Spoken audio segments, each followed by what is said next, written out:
Good afternoon, ladies and gentlemen. Welcome to another Made in England with me, Richard Vobes. It's very nice to be here. Now, I never quite know whether I've got everything all organised in the show. There's sort of kerfuffle of papers and bits and pieces of props, and there's videos and pictures and stuff, and this is a homemade, cobbled together type of production, so you'll just have to bear with us if it doesn't quite work out. Right, having got that out of the way, I just wish to the... Is it an unmanned craft they've just launched in America? I know this is all about England and Englishness, but it's quite a big thing, isn't it, when a rocket goes off... Atomus, is it called Atomus, that went off this morning? I heard it on the radio, and it just went... like that. Rather impressive. Unmanned spaceship to the moon. Would you ever like to go to the moon? It reminded me of that story by H.G. Wells of the first men in the moon. A brilliant film was made of it with the bloke who was... there we go. Lost it. What I should have done was found some pictures. The first men in the moon. Lionel Jeffries. There we go, managed it. I was going to say the bloke who was in the posh travelling life, the travelling life for me, Lionel Jeffries, as Cavor in H.G. Wells. I had to bring it back to the Englishness, you understand. Oh, brilliant book. That'd be a lovely book to read on one of the channels if ever I was doing the reading channel, which I'm not actually doing. Anyway, welcome aboard. Bit more complete nonsense with Made in England.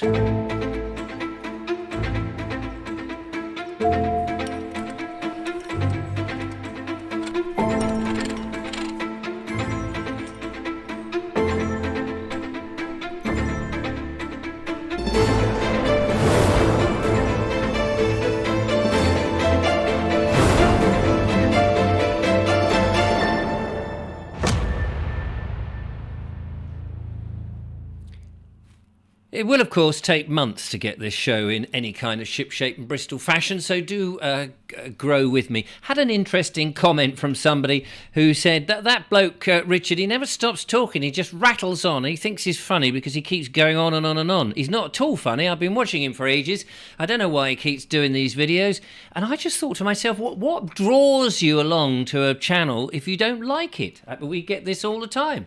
People just sort of really don't like the channel, hate everything we do, but they continue to watch. Thank you very much is all I can say. It's very jolly nice of you to continue to support us in that way. We love to have those viewing figures up and the adverts going out in your wonderful faces. Anyway, that's all good fun.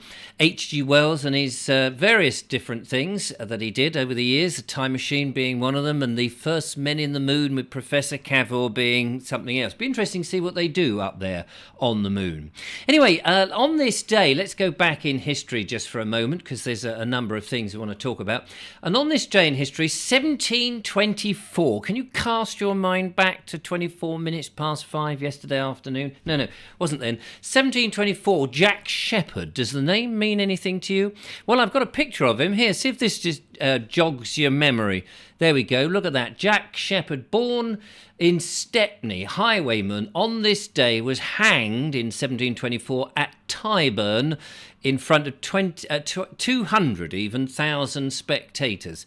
Tyburn, for those of you who don't know, is where Marble Arch is now. There used to be a massive, great big tree, the hanging tree they called it, and they would chuck people up there, chuck a rope round their neck and let them sort of hang to their death. There were many ways in which you can hang person. There would be the kicking them off the chair or off the back of a cart or that sort of thing, and they would choke to death.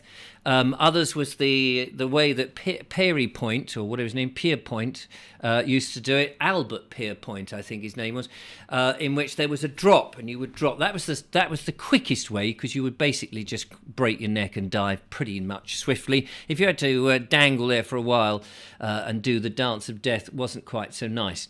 Jack Sheppard, unfortunately, did suffer that. I say unfortunately. He was quite a well-known criminal, it seems. He was born in 1702 and died on the 16th of November 1724. He was sometimes known as Honest Jack, in inverted commas, but he was a notorious English thief and prison escapee. That's what brought him to fame, because he just kept escaping from prison.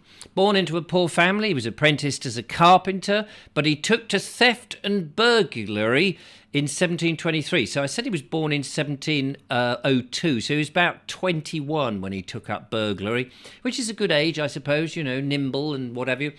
With little more than a year into his training to complete, he was arrested and imprisoned 5 times in 1724, and he escaped 4 times of those from prison. Those prisons, with the big iron bars and the massive doors and lots of brick, and you just wonder how he did it. I think there were various pamphlets that told you the story. It's quite an interesting thing. I have read it in the long distance past, but it's been a long, long time. Ultimately, he was caught, convicted, and hanged at Tyburn, as I said. And his criminal activities only lasted 2 years. So it just goes to show, crime does not pay. But people continued to do it. I don't understand. Shepherd was renowned for his escapes from prison. And an autobiographical narrative thought to have been ghostwritten by Daniel Defoe. Daniel Defoe, if I've got this right, he wrote the first, what they call the first fictional book, really, the first story, which was Robinson Crusoe. Anyway, this was purportedly written by him, and the character of John Shepherd was later on shaped into somebody called Macheath in John Gray's The Beggar's Opera. Have you ever seen that? I'm not an opera person. Do you like opera? I can't get over the high-pitched singing and the warbling and never understanding what they're talking about, even if it's in English. I never can't quite hear what they're on about. And these big, large, rotund gentlemen and ladies singing away. But some people love it. I know that only the other day, my friend Sean said he got some tickets, cheap tickets, I think, at Covent Garden to go and see the opera. So I'm hoping he can report back and let us know what it was like. Anyway, I've never been. Shepherd apparently was a bit of a hedonist. He threw himself into this whirl of drinking and whoring. Inevitably, his carpentry suffered, of course, and he took to crime. And he did shoplifting. He stole 2 silver spoons on one of his crimes when he was on an errand. Back in those days, you could even take just a piece of bread, and that would be a hanging offence. It was very severe back in the, what would that be, the 18th century, wasn't it? And before, of course. Shepherd's misdeeds went undetected for a while as he moved to larger crimes, it says on this bit of paper in front of me, which I'm staring at, as you can probably see, and often stealing goods from houses where he worked. I suppose being a carpenter, you've got access to these things, and this is why you always have to be careful when you let people into your house. Even if you are in one of these, check your profession out to make sure that you're all right. On November the 16th, Shepherd was taken to the gallows at Tyburn to be hanged. He planned one more escape. I will get away with this. I will. He was only a young man. I don't know why I've given him an old-fashioned accent there. Apparently, he had a penknife, and he was going to cut the ropes that were... somehow, he's strung up like a turkey. He was going to cut the ropes with this penknife and escape before he was taken away. But the prison warder found his penknife, and that was that. A joyous procession passed through the streets of London with Shepherd's cart drawn along Holborn and Oxford Street, surrounded by the mounted marshals. The occasion was as much a celebration, apparently, of Shepherd's life, attended up to crowds of 200,000 people. That was, at the time, 1/3 of London's population. Isn't that amazing? That only, 300-something years ago, that the population of London was 1/3 of that was 200, which means 600, just over 500,000 people were in London at that time. It's incredible. And then the population of London has just gone bigger and bigger. I don't know does anyone know what the population, answers on a postcard, tell me what the population, or stick them in the comments, probably good. The thing about Shepherd was, he came to this grisly end, he was of slight build, you see, and I suppose that aided him to get through the, whatever it was he got through, little down the toilet, over the air conditioning and all those sort of things that you would have done in the 18th century. But of course it condemned him to a slow death because he was so slight that he wasn't heavy enough to get himself hung too quickly. So he was dangling, doing the dance of death, which was rather macabre. The crowd pressed forward to stop his body from being removed, fearing dissection, when they hacked up the bodies in the good old days. People didn't like that. And the plan was they thought he would be able to survive and that he would be able to be taken to a doctor to be revived, but he wasn't. And his badly mauled remains were recovered later and buried in the churchyard of Martin in the Fields that evening. I don't know whether he is still there, but there you are. That's one of the things that happened. And I've got another picture of him somewhere here. Let's have have a gander of him. Very young-looking bloke. These pictures were drawn, I think, when he was actually in the prison. Let's find it. There it is. Look at that. He's only a young, slight chap. He could get through those bars no end. And everybody wants to get through the bars, do they not? Yes, they do. Right. Now, I wanted to go back in history a little bit today because I wanted to take you behind the scenes. I was thinking, somebody was telling me, we like your videos. Have you been to such and such? And I thought to myself, yeah, I've been there. And then I thought, I wonder if people go and look at some of the old Bald Explorer videos that we used to do in the old days. People don't sort of go back and search. And I wondered, do you do that when you're on YouTube? Do you go back to their oldest videos and have a little gander? And I was just having a little swim round there. And I thought, oh, yeah, we interviewed various people. And you know how they do these famous things in which they go, where are they now? This person was famous. He was in this film. Where is he now? And then they find them and they're all aged and crippled and they've got long hair and their ears are full of wigs and all of this sort of malarkey. This big curly stuff that comes out. I actually do need to trim my ears, apparently, according to the lovely Julia, but shush, don't tell the public. And I happened to stumble across it behind the scenes when I was filming in Petworth. You may have seen this, you may have done. Apparently 1,700 people. Anyway, it was a long time ago. It was originally recorded in 2002 when I was making an episode about the Baltics. It tells you how long I've been doing this book. 2002, it said on there. 2002? Couldn't have been. Must have been 2012. Surely not that long ago. No, I think that's a mistake. But anyway, comes up as 2002. At least I think that's what it did. Maybe I said 2012. Anyway, it doesn't matter. This is all rubbish. And we happened to stumble. We were filming. There was Mr. Pegram, who you probably don't remember now. But Mr. Pegram and I were filming an episode for the Petworth one that we made, long format thing. And these young lads came up to us and said, "Here, what are you doing?" And I said, I turned the camera around and started to interview one of the blokes. And I thought I'd share that moment. Now, I should warn you that even back then, in those days, I had been suffering with my eye. So it was definitely after 2002 because my eye didn't start suffering until 2006. So I reckon it was 2012. And I'd been on steroids. And the effect of steroids had made me a bit overweight. If you've ever seen the Exeter video, if you put in Richard Vobes Exeter, you'll see the Michelin Man, a version of me that you never thought existed. Even I never realised I was that big until after the event. Anyway, I'm still a little bit podgy on this, thanks to the steroids that went into my eye. I know that Good Time Girl Kent, whatever her name is, was commenting on my size in previous videos a few weeks ago, and then sort of, was being a bit nasty about it, a bit cruel, I thought, but then, what do I know? Anyway, so I'm going to share this. Oh, hello. Let's stop that. That's coming up later. Oh, golly, how do I get out of that? I'm going to have to do this the long way around. That's something that's coming up later. That's not supposed to be ticked on, you see. Right, let's press that button. There it is. Press that button. See, I told you this. I knew it was going to all fail miserably. Right, here we go. Petworth. This is me interviewing this chap. Taken a long time to get to this point, but here it is. Welcome to behind the scenes as we film the next Bald Explorer here in Petworth. And I'm with Bradley Norris, who is a 16-year-old inhabitant of Petworth who's come up to ask us exactly what we're doing. So I've turned tables on him to ask him exactly how long have you been living in Petworth and what is your favourite part of Petworth? Well, I've been living here since I was about 2, 3, so a fair amount of time.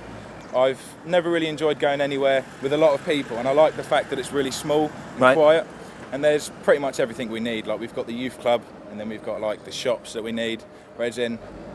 Do you feel that you are a townie living here, or are you a member of the rural community? Well, I would say part of the community, yes. I do like to do my own sort of thing and help people out, as I'm probably doing now. Well, you are. You're helping us immensely. Yeah, and I don't know, I just sort of enjoy living in Petworth. So what are you going to do when you leave school? You're 16, I've already left school. I'm in college now. Oh, right, okay. I'm doing media studies and graphic design. There you are. Media studies. Media studies and graphic That design. bloke there is the cameraman. He calls himself a cameraman, but he's nothing to do with cameras, actually.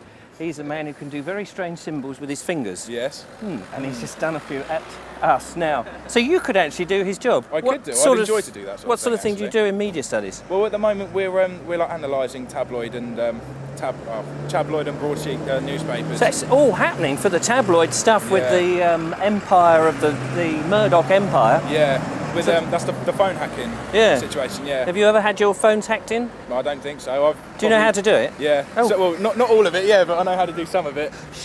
Don't tell people. Yeah. He'll be up before the Leveson inquiry. Yeah. Well, it's very nice to meet you, Bradley. Thank you very much. Thank you for being on our behind the scenes in Petworth Market Square. What are you going to go and do now? Well, I'm going to go to Midhurst and see one of my friends. Marvellous. Nice. Let's wait for the bus. Yeah, thank you.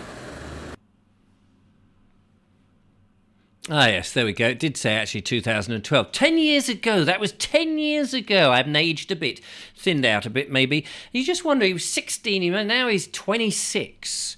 So it's been interesting, whatever happened to, what was his name? Bradley Norris. If you're there, if you still watch the show, Bradley, I'd love to know what happened to you. Did you go out into media? He's probably a great big film director now. It's always interesting. Anyway, there are loads of these sort of lovely little clips and things in the old archive. On YouTube, if you fancy delving in. So my question is, do you go and look at other YouTubers' previous work? Do you go back in time to their old stuff? Or is it just that you rely on, is there so much stuff that you're interested in that's being currently made that you don't bother? Be interested to know. Let me know. Fantastic. Well, here we are, ladies and gentlemen, and I want to tell you a little bit now. I've got a number of items on here to sort of crack open onto. But on this day, I want to tell you, in 1934, the death of Alice Hargreaves, nee Liddell, who inspired Lewis Carroll's Alice in Wonderland, she died aged 82. And so we've all read Alice in Wonderland, haven't you, by good old Lewis Carroll, who apparently went under the name, that was his pen name. His real name was Charles Dodgson.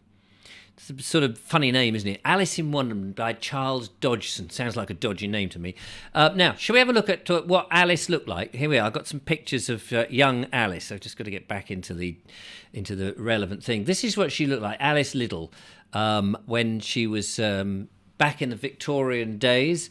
I don't know when she was born, but on July the 4th, 1862, in a rowing boat, apparently, travelling on the Isis, which is a river near Oxford, from Folly Bridge to Godstow for a picnic outing. 10-year-old Alice asked Charles Dodgson, who was that was his real name, to entertain her and her sisters Edith, aged 8, and Lorena, I think it must have been 13, with a story. And as the Reverend Robinson Duckworth rowed the boat, Dodgson revealed the girls. No, didn't reveal. I'm reading this. It's a load of old rubbish. Regaled the girls in an amazing story of Alice and her adventures when she fell into a rabbit hole. The story was unlike those that Dodgson had spun for the sisters before, and this time little Alice asked Mr. Dodgson to write it down. Well, he promised he would. It took him some time to do it, and eventually he got it called Alice Adventures Underground in 1864. Well, he decided he would rewrite it a bit, change it round a bit, and it became Alice in Wonderland. And this is a picture of the final one. This is with, what was his name of the bloke who wrote the Tennell? John Tennell, I think, something like that. That's the one that appeared on the book in 1865 when it was finally published, and then followed in 1871 with Alice Through the Looking Glass, which is, we all remember that, and of course the cartoons that were showed, absolutely fantastic. Off with his head! And I'm late for a very important date. These are etched into our memories, aren't they? So very English. I love all of that sort of stuff. Have you got Alice in Wonderland or Alice Through the Looking Glass on your book? And if there was going to be another Alice adventure, what would it be? Where would you pitch Alice's adventures next? I believe that have I got the picture of her in latter life? No, I didn't save that, I'm afraid to say. I've got a picture of her. It's a very strange looking picture. I'm not quite sure how old she was, but have a look at that. Look, very strange, serious looking Victorian woman there. Very odd, but there you are. No disrespect. Now, history, do you not find that history is a bit of a strange thing when you go back in time and you look at things and you're trying to learn about history? I struggle sometimes. And I wanted to show you an example of how I struggle with some history. And here it is. I need to nip downstairs, first of all, and grab my history book.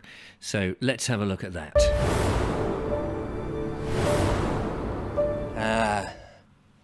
I don't know. Oh, I love reading. I love sitting down of an evening with a book and absorbing all sorts of stuff, from fiction to, well, fact, of course. And I've got quite a few books on my shelves and I enjoy referring to them readily. And then history is something that baffles me. Does it baffle you? I mean, I get a little bit, I suppose I get a bit in, what's the word? Forensic. That's the word. Forensic. You know, like detectives and all that kind of malarkey. So I've got this rather lovely book here, Made in Britain. Okay, I'm interested in England and Englishness. Britain, of course, England's part of Britain, and that sort of thing. And this is a bit here called the Founders of the Christian Church in the British Isles. So it's all very fascinating. The English Church, very important, of course, for our history and all that. How did it come in? Where did it come from? Who was an influence? And there's loads of saints. It's talking about lots of saints.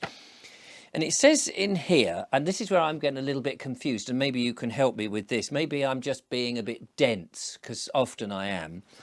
But it says in here at this time, when was it? About 500 and something, 597, I think it was, AD, you know, Anno Domini, whatever that means. So a new wave of Christian conversion in Britain happened, led from Rome. So the Romans, apparently, they sent in St. Augustine of Canterbury, who founded the Christian church in the southern England. It says St. Augustine, he was sent over by the Pope, and then he comes in and he tries to convert the whoever else was here, the Romans, I suppose. They landed in Thanet in the spring of 597, it says, and was received by the king Ethelbert, who was a Saxon, I beg your pardon. He was a Saxon, the first of Kent, and accommodated in Canterbury. Now, this is with a bit I get a little bit confused about, you see. Firstly, is talking about this saint. I thought saints were only saints once they'd snuffed it and they'd done some good stuff. So the Pope is saying here, we sent over this saint to do this. Was he? Have I got that wrong? Or are saints, or is he just referring to him as a saint that he eventually was, but he wasn't, because presumably he wasn't a saint when he came over. Anyway, so he comes over and he tries to convert the English faith, the Christian faith, to the Saxons, who've only themselves have recently come over after the Romans. Now, what I find a bit weird about this, you know, how do you convert them? Because are you saying, here, I've got a better idea than you Saxons, you pagans, whatever it is. What are you worshipping? You're worshipping the sun coming up, the trees over there, and those funny-looking druids just down the road doing their thing with magic wands and what have you. No. I've got a much better idea. There was this geezer, right? And, well, he was the son of God. He's the son of God. And up for a while, it was all working very well for him until a bunch of people nailed him to a cross. And this is where I think, you know, the people listening to this going, oh, I see. So there's a bunch of people. He was a miracle worker. He was a son of God. And then a bunch of people nailed him to a cross. But don't panic. Don't panic. You're telling me that he rose from the grave. Now, you know, I'm not doing any religious bashing because I know there's people out there who watch this who are religious, but this is where I get the conundrum of. Surely those Saxons are sitting there twiddling their thumbs going, hang on a minute, who were these people who nailed him to the cross then? That doesn't sound very helpful. Oh, they were a bunch of Romans, you know. Well, hang on a minute. You're Roman, aren't you? Yes, well, I didn't do it. I wasn't around. It was sort of like nearly 600 years ago that happened. So this is where I get a bit confused. Jesus was Jesus, and he gets nailed to a cross by the Romans. And then a few years later, 600 of them, more or less, give or take, they're coming back over to England and saying, here, you want to go and believe what this bloke who we sort of nailed him to the cross. So what I'm getting at is, did they change their mind, the Romans? Did they change their mind and go, wait a minute, actually, that Son of God bloke, he was quite good. So there's my conundrum with history today. I might have some more conundrums of history for you. Yeah, I'm sure that, hypocrisy, confusion, history is full of it all. And if you can help me out with that, that would be bloody good. Thank you very much. Right, meanwhile, I'll go back to some more of these crazy saints that did all sorts of stuff. Oh, St. Cuthbert of Lindisfarne. I hope he was good at ploughing at Lindisfarne. Oh, it's not actually a farm. Right, there we go. Whew. It's quite heavy going up those stairs rapidly, but never mind. I am very fit and super. Not well. Anyway, we'll leave that to the decision of other people. Whilst we've got a few minutes before we go, something I've been meaning to do for some time now on the show is to show you Ellie's tins. Yes, the lovely Ellie from the Dolphin Hotel, who came in a while ago and very nicely gave me some of these wonderful wirelesses in which you can BBC, all of that nonsense. She brought in some wonderful tins from English, made in England tins that you may remember back in the day, you may not remember, who knows, but these are all made in England, and this is what this is all about, and it's all good fun. Actually, I've got one of the tins is mine, so I'm going to show you that. But I'll start with this very enormous tin. Look at this. I don't know what you would have kept in here. This is obviously like a very large reel of cotton or something, Empire sewing thread, and it does actually say made in England. And I'm going to go to my webcam here, if I can just come out of that and press this and press that and then press that, and there it is. Look at that. See that? Empire, zoop, made in England. That's amazing, isn't it? That's wonderful stuff. And it is this giant reel of cotton, which I think is rather splendid. So it opens up. I don't know whether you would put biscuits in there. I mean, you could do big round biscuit. Imagine biscuits that size. Yeah, lovely. I like a good biscuit, don't you? Oh, I love it. So I'm feeling sorry for that viewer who says, that bloke, he doesn't stop prattling on. Yes, I do feel sorry for him. Here we go. What about this? This is a bit of old-fashioned boot polish. This is called Lanes. Not getting much light on there. Is that better? There we go. Look at that boot polish. Super. Do you remember that? Big Ben brand. Marvellous. There's actually, and in actual fact, there is still, have a look in there, look, there is still a little bit of boot polish. It's shrunk. Oh, it's now just fallen out. But never mind. There we are. Shove that over there. And here we are. If you cut yourself and you need something, what about a nice Band-Aid? First aid for dressings. There we are. And that's from Johnson & Johnson. But is Johnson & Johnson an English company? But maybe this was made in, I don't know. Maybe this was made in England. Plastic, it says. Plastic. I don't know what period that is. Is there anything in there? Ellie, did you leave any bandages in there? I'm just opening it. No, nothing. But I love old-fashioned tins. You don't get these lovely old-fashioned tins anymore, do you? What about this one? Here we go. Oh, dear. This is, if you're not feeling very well or you need a bit of energy, some glucose tablets, special glucose tablets for medicinal use. Oh, does that say medicinal use?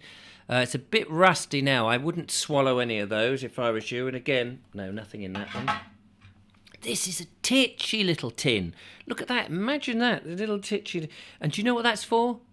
Here we go. Look. Get the focus on it. An aspirin tablet. There we are. What does that say on there? Adults, 1 or 2 tabloids, Charters and Sons in Sheffield. In Sheffield, did you see that? They're not going to focus again there, look. Focus, hocus pocus, why won't you focus? Oh, sorry about that. Sometimes it gets the automatic focus thing doesn't quite work. But anyway, never mind. Potter's Qatar. If you've got a little tot of Qatar, another lovely little old tablet. I love all these things. If you've got pictures of old, if you've got any of these, send in a picture. We'd love to see your old tins. Potter's Qatar, remedy for coughs and colds, hay fever and bronchitis. And there's words on there, which also is too... I'm so short-sighted without the glasses. Allow to dissolve slowly in the mouth before through the nose, and various other words I can't read. And finally, look at this. For your cloves. At this time at Christmas, not clothes. I couldn't get my jacket in there. Cloves. Look at that. Lovely round tin. See? It's not going to focus because I'm in the way. If I move out the way, maybe it will. Focus. There we go. Look at that. Oldie woldy. Marvellous stuff. And selected whole. Brilliant. I love all that. Lovely to have more of those old tins. I had this for many years. This is a tobacco tin that I had. Sunday's Fantasy. Isn't that nice? That's one. A pipe tobacco. Why won't you focus? There we go. Thomas Radford, premium pipe tobacco. I think I was doing a play or something. Cherry flavour to it. It's got a beautiful smell to it. Obviously no good for you to smoke because it'll give you some sort of nasty mouth cancer and you don't want any of that. Ladies and gentlemen, it's been a bit of fun, hasn't it? A bit of nonsense, a bit of crazy stuff. Not the best show, I know, but we do our best here to entertain you on a daily basis. Do give us a thumbs up, give us a like, give us a subscribe. Send an email. Tell me about your tins and things that you've got or anything like that. Or if you struggle with history, I want to know, how do you decipher it? Richard at Vobes, VOBES.com. And that's it from me. Thank you so much. Have a lovely day and ta-ta.